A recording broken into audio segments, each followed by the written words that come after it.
China's total economic death is happening right now. A terrible part of history may be about to repeat itself in China. Chinese students led massive protests in Beijing in 1989, threatening the CCP's power. As a result, the Chinese government retaliated by attacking its own people with soldiers and tanks, resulting in the deaths of thousands of innocent people. Unfortunately, similar incidents are occurring today.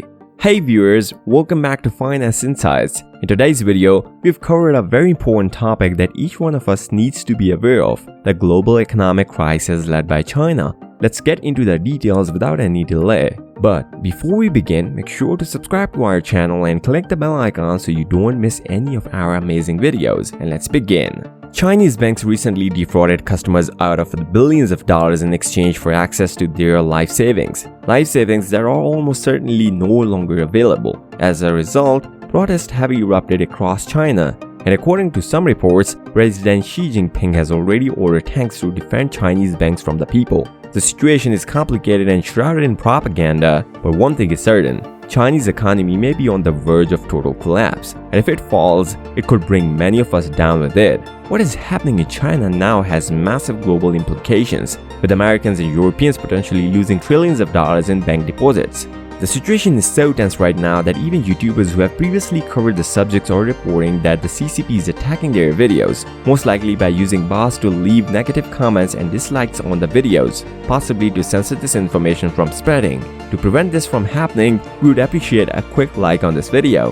Here's what we know about the current financial situation in China. Chinese banks began quietly restricting access to customers' funds in April of this year. It started in Henan province, where people were having difficulty withdrawing large sums from their accounts. They discovered that they couldn't access their life savings and, eventually, none of their money. What if this rapidly spread throughout China? Viral posts on social media warned people that banks were running out of money, causing a nationwide panic. As a result, massive protests were held against the country's bank and the Chinese government. Protest continues today and are reportedly what prompted the government to retaliate with tanks. We can't even show you the footage of the tanks or most of the visuals from the protests because the people who shared it had their videos taken down for violating the terms of service. But what caused this crisis in the first place? It appears that everything has to do with banks. In order to gain new customers, the company mismanages its customers' money.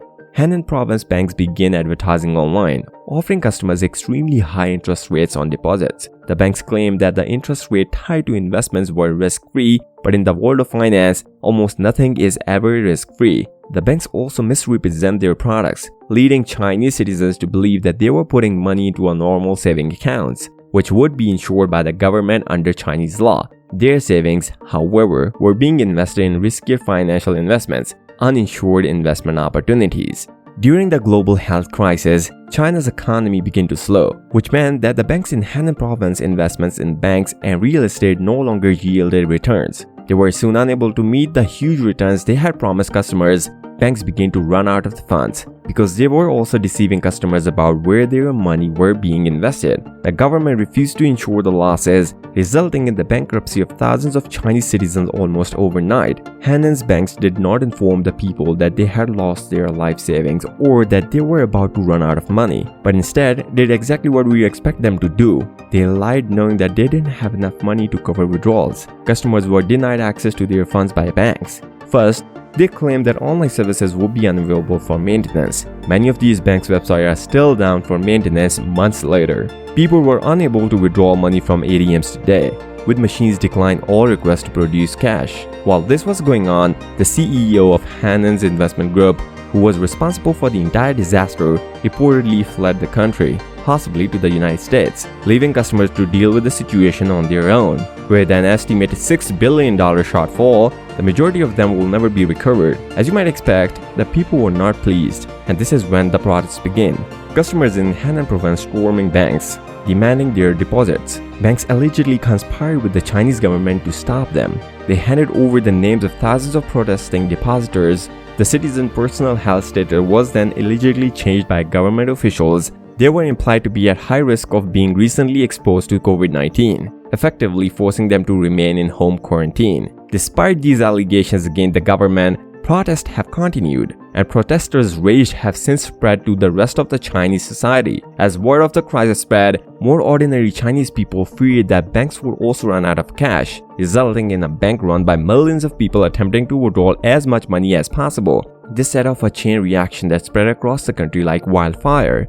By June, more banks were running out of cash. China is currently in the grip of a financial storm. However, it is at the point that the Chinese government intervened, doing what it does best. After the protests began, Chinese citizens discovered that they could no longer obtain accurate information about what was going on because the CCP was blocking accounts that were attempting to disseminate this information to the rest of the world. So, what caused China's bank crisis to worsen so quickly? Banks in China use a fractional reserve system. This means that banks are only required by law to keep a small percentage of their customers' deposits on hand. The rest is free to lend to others in China. The fractional reserve rate is 11.25%, which means that banks must only keep 11.25% of the money customers deposit with them in their accounts. The remaining nearly 90% can be used by banks to invest or lend to other customers. This system can only work if no one wants to withdraw their money at the same time. However, due to this panic situation, people attempting to withdraw at the same time, because banks do not have enough money to cover everyone, the entire system fails. This entire situation is on the verge of completely collapsing Chinese economy, with something that is only days away from total failure, which would be disastrous for China, but here's why it would be bad for the rest of us. A country can't function without the flow of money. As a result, if China's banks fail, the entire nation's economy will suffer. However, because the West has heavily invested in Chinese bank and property market, this would have serious ramifications for us as well.